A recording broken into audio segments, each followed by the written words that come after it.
सगळ्यांना श्री स्वामी समर्थ, श्री गुरुदेव दत्त, ओम नमो आदेश, अलख निरंजन, गुरु गोरक्षनाथ महाराज की जय, गुरु बड़े बाबा महाराज की जय, श्री स्वामी समर्थ महाराज की जय, अवधूत रिंद्रा, श्री गुरुदेव दत्त. सगळ्यांना श्री स्वामी समर्थ, श्री गुरुदेव दत्त. आज आहे गुरुवार, महाराजांचा वार. तर आजचं मार्गदर्शन आहे गुप्त नवरात्रीबद्दल. तर चॅनलवर नवीन असाल तर अवश्य सबस्क्राईब करा, म्हणजे येणारे नवीन व्हिडिओ श्री स्वामी समर्थ महाराजांचे, दत्त महाराजांचे गुरुचरित्र पारायणाबद्दल माहिती, दत्त महाराजांबद्दल माहिती, शंकर महाराजांबद्दल माहिती, दिंडोरी परिणित मार्गाबद्दल माहिती आपणाला अवश्य या चॅनलवरील मिळेल. आध्यात्मिक माहिती सगळी मिळेल, अध्यात्म शिकायला मिळेल. तर अवश्य सगळ्यांनी दत्तछंद अध्यात्म भवन या चॅनलला अवश्य सबस्क्राईब करावं. तर 15 जुलै 2026 ते 15 जुलै 2026 ते 23 जुलै 2026 या काळामध्ये गुप्त नवरात्र चालू होत आहे. तर गुप्त नवरात्र म्हणजे काय, त्याच्यानंतर नवरात्र कसं असतं हे लक्षात घ्या. गुप्त म्हणजे गुप्त. कुठलीही गोष्ट आपण सेवा करतो हे लोकांना, इतरांना सांगायचं नाही. कधी आपण जी काही सेवा करतो ही कधीही कोणाला सांगायची नाही, गुप्त ठेवायची. कुठलीही सेवा करू दे, ती गुप्त ठेवावी लागते. तुम्ही सांगत जर सुटले ही सेवा करतो ती सेवा करतो, अजिबात तसं चालत नाही. ती सेवा दुसऱ्यापर्यंत जात असते आणि त्याचं पुण्य सगळं दुसऱ्यांना मिळत असतं. आपण काय करतो हे कधीच कोणाला कळू द्यायचं नाही. जर तुम्ही नाम साधना करत असाल, कुठलीही साधना असू दे, कुठलेही व्रतवैकल्य असू दे, ही कोणालाही कळू द्यायचं नाही की मी आज हे केलं, मी ते केलं.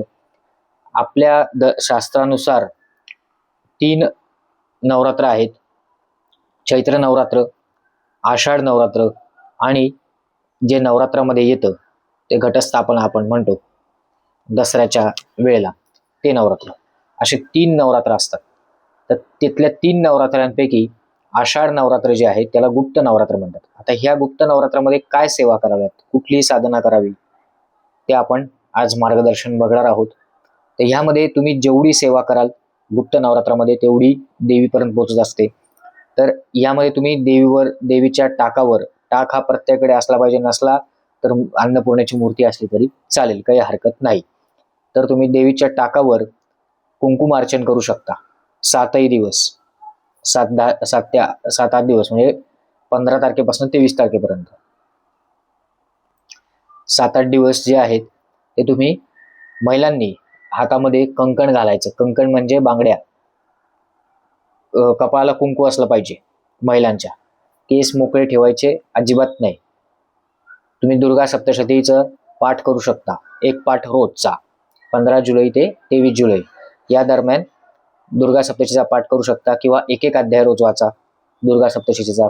त्याच्यानंतर ओम ऐम ह्रीम क्लीम चामुंडा विच्चे, ओम ऐम ह्रीम क्लीम चामुंडा विच्चे या मंत्राचा जप करू शकता. जेवढा करता येईल तेवढा जप करू शकता. त्याच्यानंतर कुंकुमार्चन ही सेवा करू शकता. कुंकुमार्चन रोज सकाळी उठल्यावर, रोज स्वच्छ झाल्यावर, शुचिरभूत झाल्यावर गोमूत्र शिंपडून घ्यायचं चारी बाजूला, आणि देवापाशी देवपूजा झाली की कुंकुमार्चन देवीच्या टाकावर कुंकुमार्चन करू शकता. कुंकुमार्चन करण्याच्या आधी अभिषेक करायचा टाकावर.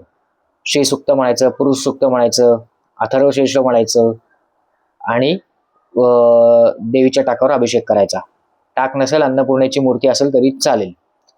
त्याच्यावर अभिषेक झाला की कुंकुमार्चन रोज सकाळी कुंकुमार्चनाची सेवा करू शकता. कुंकुमार्चन कसं करायचं, असं टाकायचं नाही. कुंकू असं टाकायचं, कसं असं नाही टाकायचं. मूर्ती आहे किंवा टाक आहे असं टाकायचं नाही वरतून. हे 3 बोट आहेत, गोमुख करायचं.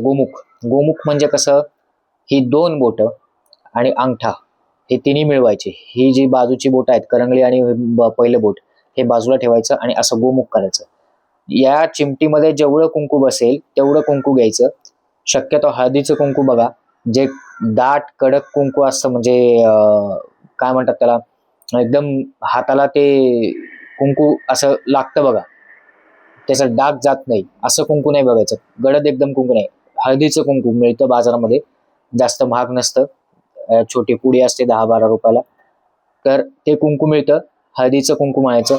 हळदीचं कुंकू असं रवाळ असतं बघा, त्याला अशी कणी असते, थोडं रवाळ असतं. ते घरी पण तुम्ही करू शकता. ते कुंकू कसं करायचं तेही मी सांगेन. पुढच्या मार्गदर्शनामध्ये. घरच्या घरी कुंकू कसं करायचं, शास्त्रशुद्ध पद्धतीने कुंकू कसं बनवायचं ते मी सांगेन. तर ह्या चिमटीमध्ये, या गोमुखीच्या चिमटीमध्ये जेवढं कुंकू बसतंय तेवढं घ्यायचं आणि त्या टाकावर असं व्हायचं, हळू हळू हळू हळू व्हायचं. जर तुमच्याकडे मूर्ती असेल तर मूर्तीला, टाकाला पायापासून वाहत राहायचं, डोक्यापासून कधीच व्हायचं नाही. असं डोक्यापासून नाही व्हायचं, पायापासून, पादोदक ह्याच्यावरनं व्हायचं.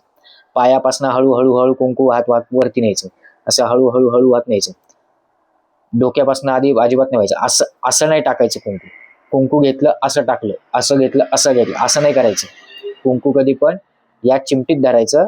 त्याच्यानंतर पादोदक करायचं. पादोदक अभिषेक आपण म्हणतो दरवेळेला. तर पाद्यपूजा करायची तिची, देवीची. तर कुंकुम अर्चन करायचं, पाद्य अर्चन करायचं. तिला अर्चन करतोय आपण. कुंकुम अर्चनचा अर्थच आहे कुंकूचं मार्चन, म्हणजे कुंकुवाची अंघोळ, कुंकुवाचं मार्चन हे असतं. त्याला कुंकुमार्चन म्हणतो आपण, अर्चन करतोय. तर तिला पायापासनं तिच्या मुखापर्यंत असं असं असं वाहत यायचं ते हळूहळू, या चिमटीत बसेल एवढं. सेम तुम्हाला जर फोटो नसेल, अन्नपूर्णेची मूर्ती नसेल, अन्नपूर्णेची मूर्ती आजकाल सगळ्यांकडे असते, पण समजा काही कारणास्तव तुमच्याकडे टाकही नाहीये, मूर्ती नाहीये, तर काय करायचं, फोटो आणायचा. देवीचा फोटो असेल, तुमची कुलदैवत जी असेल तिचा फोटो आणायचा. फोटोला पायाच्या इथे फोटोला कुंकू हळूहळू हळू वाहत राहायचं. कुंकुमार्चन करताना काय म्हणायचं, श्रीसुक्त 16 वेळा श्रीसुक्त म्हणायचं. 16 वेळा श्रीसुक्त म्हणायचं दररोज. 15 जुलै ते 23 जुलै या काळामध्ये श्रीसुक्ताचं पठण करायचं 16 वेळा, आणि 16 वेळा पठण करता करता ते कुंकुमार्चन देवीला करायचं. त्याच्यानंतर ओम ऐं ह्रीं क्लीं चामुंडा विच्चे हा जप 1 माळ किंवा 11 माळी हा रोज करायचा. एवढी सेवा करा. ही सेवा गुप्त ठेवा. आपलं धन जे गुप्त असतं, धन आपण गुप्त ठेवतो. कधी कोणाला सांगतो का माझ्याकडे एवढं सोनं आहे, एवढं सोनं आहे, एवढा पैसा आहे.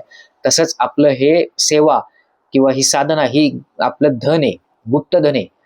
तर हे असं राहिलं पाहिजे. कधीही पाची बोटं ही अशी नाही राहिलं पाहिजे, असं राहिलं पाहिजे.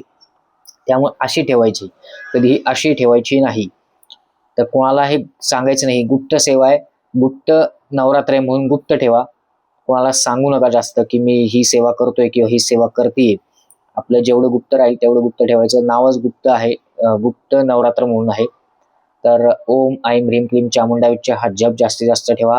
उदयोस्तु श्री महाकाली महालक्ष्मी महासरस्वती राजराजेश्वरी आई साहेब हा मंत्र उच्चार जास्तीत जास्त करायचा.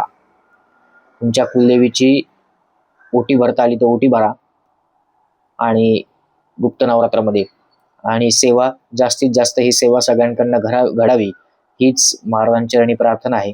झालेली सेवा महाराजांचरणी रुजू करतो. सगळ्यांना श्री स्वामी समर्थ, श्री गुरुदेव दत्त. ओम नमो नारायण.